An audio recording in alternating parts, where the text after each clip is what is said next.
নমস্কার, আমি সুমি কিচেন থেকে সবাইকে স্বাগতম। আশা করি সবাই ভালো আছো, আমিও ভালো আছি। তো আজ আমি দারুণ একটা নাস্তার রেসিপি নিয়ে এসেছি। রেসিপিটা পুরো দেখার জন্য অনুরোধ করব। যদি ভালো লাগে লাইক, কমেন্ট, শেয়ার করে দেবেন। আমার চ্যানেলে নতুন হয়ে থাকলে চ্যানেলটা সাবস্ক্রাইব করার অনুরোধ রইল। তো নাস্তাটা বানানোর জন্য আমি এখানে 4টে আলু সিদ্ধ করে নিয়েছি, আর এখানে আমি পাউরুটি নিয়েছি, পিস পাউরুটিটা আমি নিয়েছি। তো আজ আমি ব্রেডটা বানাবো, তার জন্য এখানে আমি বেসন নিয়েছি 1 বাটি। একটা বেটার তৈরি করে নেব। আর এখানে আমি দিয়ে দিলাম গুঁড়ো লঙ্কা হাফ চামচ, আর দিয়ে দিচ্ছি সামান্য একটু জোয়ান। এরপর দিয়ে দিচ্ছি সামান্য একটু বেকিং সোডা, দিয়ে দিচ্ছি কিছু ধনেপাতার কুচি, আর স্বাদ মতন লবণ। সব কিছু দেওয়ার পর অল্প অল্প জল দিয়ে আমি একটা বেটার তৈরি করে নেব। আর বেটারটা খুব বেশি ঘন বা খুব বেশি পাতলা করে তৈরি করব না, মিডিয়াম রেখে বেটারটা তৈরি করে নেব। তো দেখতে পাচ্ছ বন্ধুরা, বেটারটা পারফেক্টভাবে আমি তৈরি করে নিয়েছি। এখন আমি বেটারটা সরিয়ে নিচ্ছি। আলুর পুর বানানোর জন্য আমি এখানে নিয়েছি একটা পেঁয়াজ কুচি, দুটো কাঁচা লঙ্কার কুচি, আর কিছু গাজর কুচি। আর এখানে নিয়েছি কিছু গুঁড়ো মশলা, হলুদ গুঁড়ো, লঙ্কার গুঁড়ো, জিরে গুঁড়ো, গরম মশলার গুঁড়ো, আর নিয়েছি সামান্য একটু চাট মশলা গুঁড়ো। তো এখন আমি একটা পুর বানিয়ে নেব, তার জন্য এখানে দিয়ে দিচ্ছি সরষের তেল। তেলটা দেওয়ার পর তেলটা হালকা গরম হয়ে এসেছে। এখন আমি দিয়ে দিলাম কিছু গোটা জিরে, আর জিরেটা আমি একটু লাল করে ভেজে নেব। তো জিরেটা লাল করে ভেজে নেওয়ার পর দিয়ে দিলাম কাঁচা লঙ্কাগুলো কুচি করে রাখা। তো লঙ্কাটাও আমি একটু ভেজে নিচ্ছি। লঙ্কাটা একটু ভেজে নেওয়ার পর দিয়ে দিলাম পেঁয়াজ কুচি, আর পেঁয়াজটাকে আমি একটু বাদামি কালার করে ভেজে নেব। তো পেঁয়াজটা একটু বাদামি কালার করে ভেজে নেওয়ার পর দিয়ে দিলাম গাজর কুচি। তো গাজরটাও আমি একটু তেলের মধ্যে 2 মিনিট মতন ভেজে নিয়েছি। তো ভেজে নেওয়ার পর দিয়ে দিলাম সব কিছু শুকনো গুঁড়ো মশলাগুলো। তো মশলাগুলো দেওয়ার পর কিছুক্ষণ নেড়ে চেড়ে এখন আমি দিয়ে দেবো সিদ্ধ করে রাখা আলুটা। তো আলুটা আমি আগে থেকে হাতে ম্যাশ করে নিয়েছি। তো দিয়ে দিচ্ছি আলুটা। আলুটা দেওয়ার পর সব কিছু মশলার সঙ্গে ভালো করে আমি মিশিয়ে নিচ্ছি।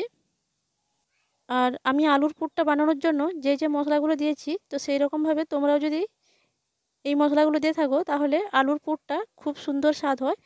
এরপর দিয়ে দিচ্ছি স্বাদ মতন লবণ, আর সামান্য কিছুটা ধনেপাতার কুচি। তো সব কিছুকে আমি আবারও মিশিয়ে নিচ্ছি ভালো করে। আর কিছুক্ষণ নেড়ে চেড়ে সব কিছুকে ভালো করে মিশিয়ে নেওয়ার পর এখন আমি নামিয়ে নেব। আলুর পুরটা পারফেক্টভাবে তৈরি হয়ে গেছে। তো দেখতেই পাচ্ছ বন্ধুরা, পুরটা কতটা সুন্দর লাগছে দেখতে, আর স্বাদও অনেকটা ভালো লাগবে। আর এখন তোমাদের বেটারটা দেখাচ্ছি। বেটারটা আমি যেরকমভাবে তৈরি করেছিলাম তার থেকে একটু আমি ঘন হয়ে গেছে। আর এখন আমি একটা চাকি নিয়েছি, এই চাকির মধ্যে সবগুলো পাউরুটিকে কেটে নিচ্ছি সাইজ করে। পাউরুটিগুলো আমি কীরকমভাবে কেটে নিচ্ছি তোমরা দেখেই বুঝতে পারছো। তো একটা রুটিকে আমি দুভাগে ভাগ করে নিলাম। এরপর প্রত্যেকটা পাউরুটিকে আমি একই রকমভাবে কেটে নিচ্ছি।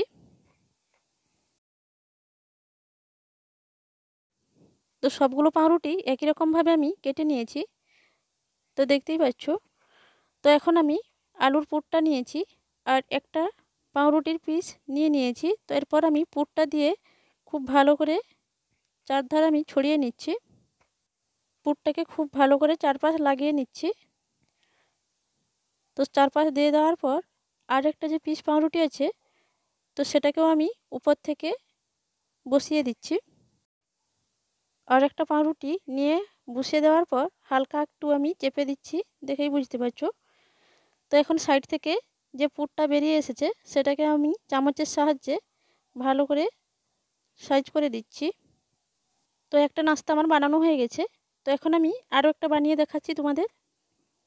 আর এই কাজটা তোমরা যদি হাতে করে নাও আরও খুব ভালো হয়। তো আমার মনে হয় চামচের থেকে হাতে আরও ভালোভাবে তৈরি হচ্ছে। তো দেখতেই পাচ্ছ কত সুন্দরভাবে এটা তৈরিও করে নিলাম। তো এখন আমি উপর থেকে আরেকটা পাউরুটির পিস উপরে বসিয়ে দিচ্ছি। তো এটা কত সুন্দরভাবে সহজে তৈরি করে নিলাম। তো একই রকম পদ্ধতিতে সবগুলো আমি বানিয়ে নিচ্ছি। তো সবগুলো নাস্তা আমি বানিয়ে নিয়েছি, দেখেই বুঝতে পারছো। তো এখন আমি ভেজে নেব তেলের মধ্যে। এখন বেটারটা নিয়ে নিয়েছি। এরপর নাস্তাটাকে নিয়ে বেটারের মধ্যে চারপাশ ভালো করে লাগিয়ে নিচ্ছি। এরপর ভালো করে উলট পালট করে বেটারটাকে পারফেক্টভাবে লাগিয়ে নেওয়ার পর তেলের মধ্যে ছেড়ে দেব। আর আমি আগে থেকে গ্যাসের মধ্যে কড়াই বসিয়ে তেলটা হাই হিটে গরম করে নিয়েছি। তো এখন আমি একটা নাস্তা দেওয়ার পর নাস্তাটা এক পিঠ ভাজা হয়ে গেছে, এখন অপর পিঠ উল্টিয়ে নিচ্ছি। তো এই নাস্তাগুলো ভাজতে খুব বেশি সময় লাগে না, তা দেখেই বুঝতে পারছো এই নাস্তাটা ভাজা হয়ে গেছে, খুব বেশি ভাজার দরকার নেই। এই নাস্তাটা এখন আমি উঠিয়ে নিচ্ছি।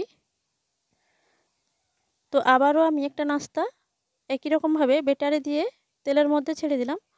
আর ছেড়ে দেওয়ার পর তেলের মধ্যে দেখতেই পাচ্ছ এক পিঠ খুব ভালোভাবে পারফেক্টভাবে কম সময়ের মধ্যে ভাজা হয়ে গেছে। তো এখন আমি অপর পিঠ উল্টিয়ে নিচ্ছি। এই পিঠটা উল্টিয়ে নেওয়ার পরও 30 সেকেন্ড মতন ভেজে নিলেই নাস্তাটা তৈরি হয়ে যাবে। এই নাস্তাটাও ভাজা হয়ে গেছে, এখন এটাও আমি তেল ঝরিয়ে ছান্তার সাহায্যে উঠিয়ে নিচ্ছি। তো একই রকম পদ্ধতিতে সবকটা নাস্তা আমি ভেজে নিচ্ছি। এই নাস্তাগুলো তোমরা বাড়িতে খুব কম সময়ের মধ্যে বানিয়ে নিতে পারবে, আর খেতেও দুর্দান্ত স্বাদ। তো তোমরা একবার বাড়িতে ট্রাই করে দেখতে পারো এই নাস্তাটা কতটা সুন্দর লাগে খেতে। তো বন্ধুরা, আজকে যে নাস্তাটা শেয়ার করলাম তোমাদের সঙ্গে, যদি ভালো লাগে লাইক কমেন্ট শেয়ার করে দেবেন। আর আমার চ্যানেলে নতুন হয়ে থাকলে চ্যানেলটা সাবস্ক্রাইব করবে, আর পাশের বেল আইকনটা অন করে দেবে, যাতে প্রত্যেকটা রেসিপি ছাড়া মাত্রই তোমাদের প্রথমে চলে যায়। তো দেখতেই পাচ্ছ বন্ধুরা, সবকটা নাস্তা আমার ভাজা হয়ে গেছে, এখন আমি একটা কেটে তোমাদের সঙ্গে শেয়ার করছি। আর নাস্তাটা কতটা সুন্দর লাগছে ভিতরটা দেখেই বুঝতে পারবে।